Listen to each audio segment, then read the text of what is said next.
This is Pre-Calc, section 6.6, solution of linear systems by matrix inverses. First off, a 2 by 2 identity matrix is this matrix right here, 1, 0, 0, 1. That is the identity matrix for a 2 by 2. Now, the product of a matrix and its inverse will produce the identity matrix. In a little bit, we'll learn how to make an inverse matrix, but right now let's just verify that these are inverses of each other. Remember, to multiply, we need to check the dimensions. This is a 2 by 2. This is a 2 by 2. The fact that those two dimensions match on the interior tell me that I am able to multiply them, and I will end up with another 2 by 2 matrix. So I can draw my matrix. I can put my blanks out if that helps any, and then to multiply matrices, it is a row times column. So first row times first column. 5 times 2 is 10. 3 times negative 3 is negative 9. 10 minus 9 is 1. This row times this column, I'm going to do 5 times 3 is 15. 3 times negative 5 is negative 15. 15 minus 15 is 0. Bottom row times this column, negative 3 times 2 is negative 6, plus negative 2 times negative 3 is a positive 6. Negative 6 plus 6 is 0. And bottom row times this column, negative 3 times 3 is negative 9, plus negative 2 times negative 5 is positive 10. Negative 9 plus 10 is 1. So that just verifies that this and this are inverse matrices because their product gave me the identity matrix. Now, the steps to find the inverse of a 2 by 2 matrix are pretty simple. Number one, you want to find the determinant of the original matrix. If the determinant equals 0, then there is no inverse. So number one, you find the determinant of the matrix. So this determinant, 2 times negative 1 is negative 2, minus 4 gives me negative 6. Since the determinant does not equal 0, that tells me that there is an inverse. Then we switch around the entries in the matrix like this. You switch the entries on the main diagonal. I call this the main diagonal because I'm starting in the upper left-hand corner. The main diagonal entries get switched. So negative 1 goes here, 2 goes there. The other thing we do is we keep the other entries where they were, but we change their signs. So that was a positive 4, now it's negative 4. That was a positive 1, now it's negative 1. And then the last thing we do is we multiply the matrix by 1 over the determinant. That is your inverse matrix right there. I like that form. MathLab likes you to distribute it all the way through there. So negative 1/6 times negative 1 gives me positive 1/6. Negative 1/6 times negative 4 is a positive 2/3. You do need to reduce your fraction for MathLab. Negative 1/6 times negative 1 is a positive 1/6, and negative 1/6 times 2 is negative 1/3. So it's a pretty easy three-step process. Number one, get the determinant of the matrix. Negative 3 times 1 is negative 3, minus 0 gives me negative 3. So the determinant equals negative 3. That tells me I need to continue. There is an inverse. Secondly, take your matrix and rearrange it. First, we take the main diagonal and we change positions. 1 goes here, negative 3 goes there. The other diagonal has its signs changed. That used to be 2, it is now negative 2. Used to be 0, and it's going to stay 0. You can't change a sign on 0. And then we just have to slip in front of this 1 over the determinant. Distribute that, and we end up with the fraction negative 1/3, 2/3 on the top, 0, positive 1 on the bottom. So that is the inverse of this matrix right here. Find this inverse, do the determinant. 2 times 6 is 12, minus 12, which gives me 0. Because the determinant equals 0, that tells me there is no inverse, and you're finished.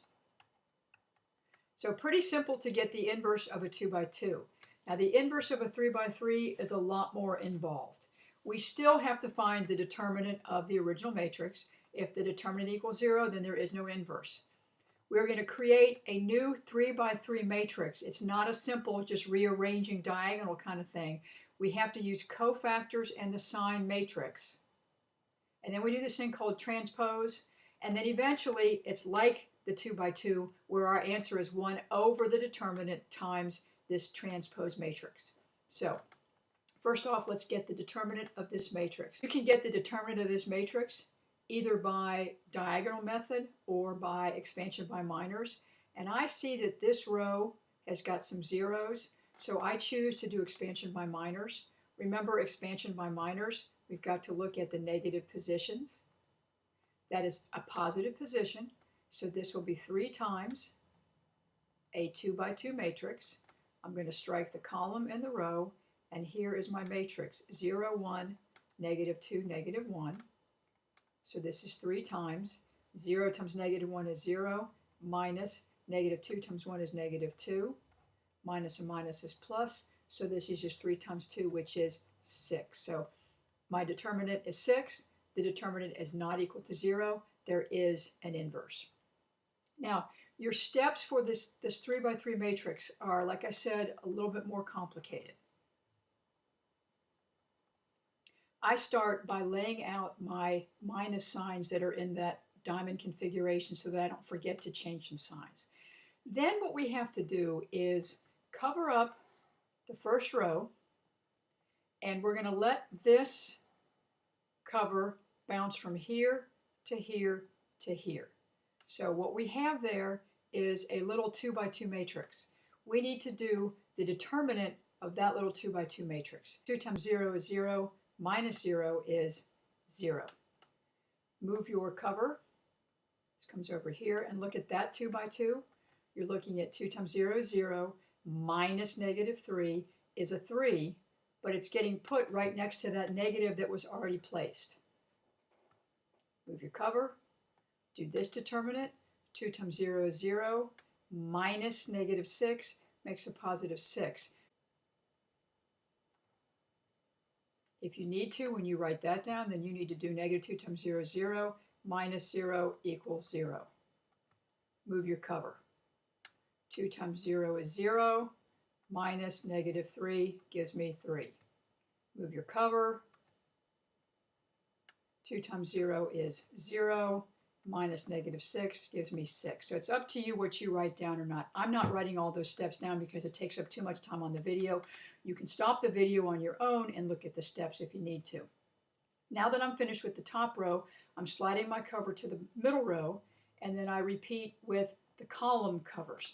There's my 2 by 2 matrix right there. This will be 0 minus 0 is 0, being put to that little negative sign, which doesn't matter at all.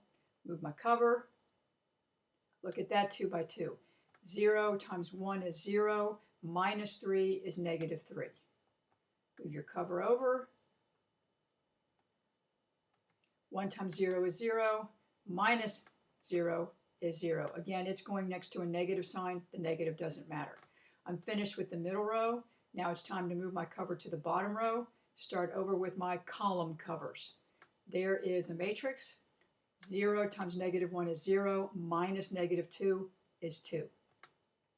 Move your cover over to the next column.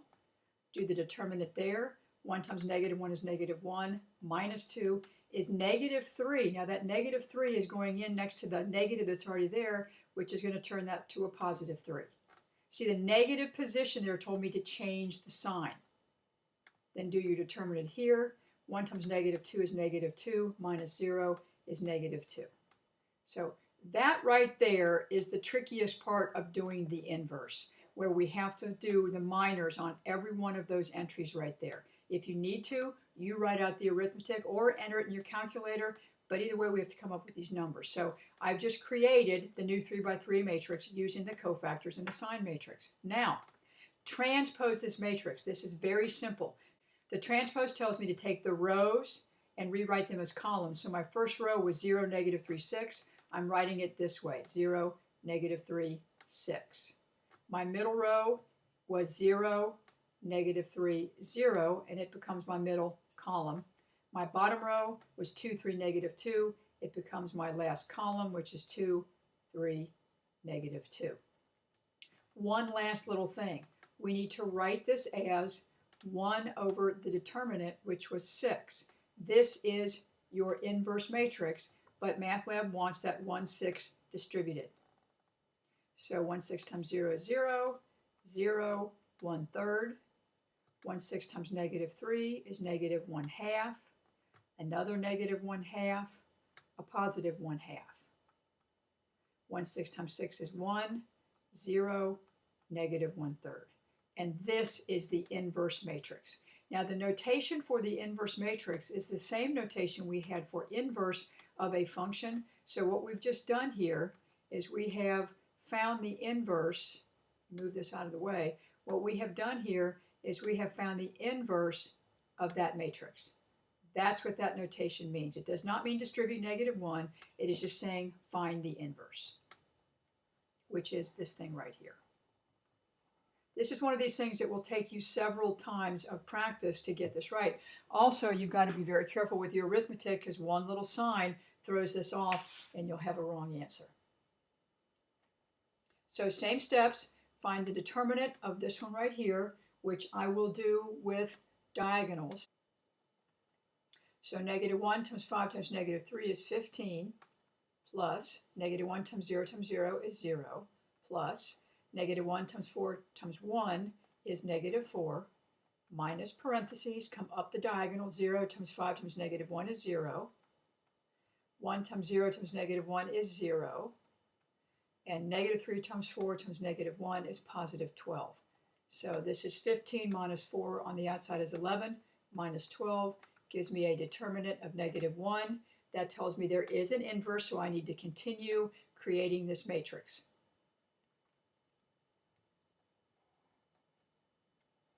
There's my matrix. I'm putting my negatives in those positions right there so I don't forget to change the sign. And now I need to use my covers. So going back to the original matrix, I will cover the first row. I will cover the first column. I will look at that 2 by 2. 5 times negative 3 is negative 15. Minus 0 gives me negative 15 in this position right here. Move your cover column over 1. Look at that matrix. That's 4 times negative 3 is negative 12. Minus 0 is negative 12. Going into the negative position tells you to change it to positive 12.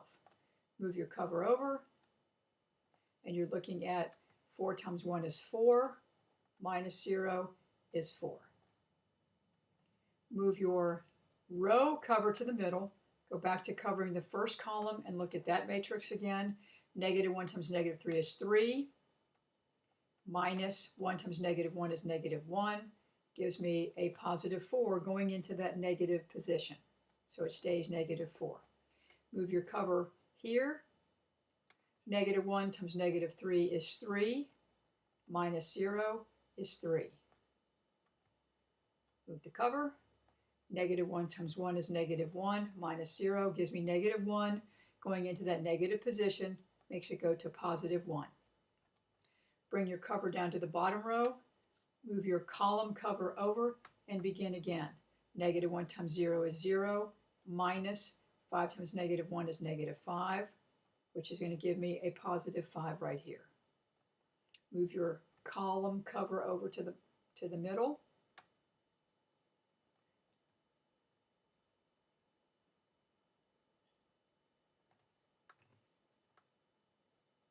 And this is negative 1 times 0 is 0, minus negative 4 gives me a 4. Going in the negative position means it's going to stay negative 4. Move your last column over and do the arithmetic. Negative 1 times 5 is negative 5, minus negative 4 gives me negative 1. So like I said earlier, that is the hardest part, doing all those expansion by minors on each of those. Transpose the matrix, that's pretty simple. But a lot of people just forget to transpose it. So transpose the matrix. The first row gets written as the first column. The second row gets written as the second column. The third row gets filled in as the third column. And double check your signs, negative 15, 12, 4, negative 15, 12, 4, etc. Last thing, write it as 1 over the determinant, which is 1 over negative 1, which is really just negative 1. So what you're going to do now is distribute negative 1 through there, which turns us into 15, 4, negative 5, negative 12, negative 3, 4, negative 4, negative 1, 1. And that is the inverse of the original matrix. I know this is a complicated procedure. If I were you, I would go back to the beginning of this 3x3 part, take out a clean piece of paper, copy the matrix, and see if you can do the steps one at a time while you pause the video. So here's another one. We want to figure out the inverse of this matrix. Remember, do the determinant of this, and when you do this determinant, it works out to be 0, which is great. That tells me there is no inverse. So anytime you get determinant equals 0, tells you there is no inverse, and it saves you a whole lot of hassle.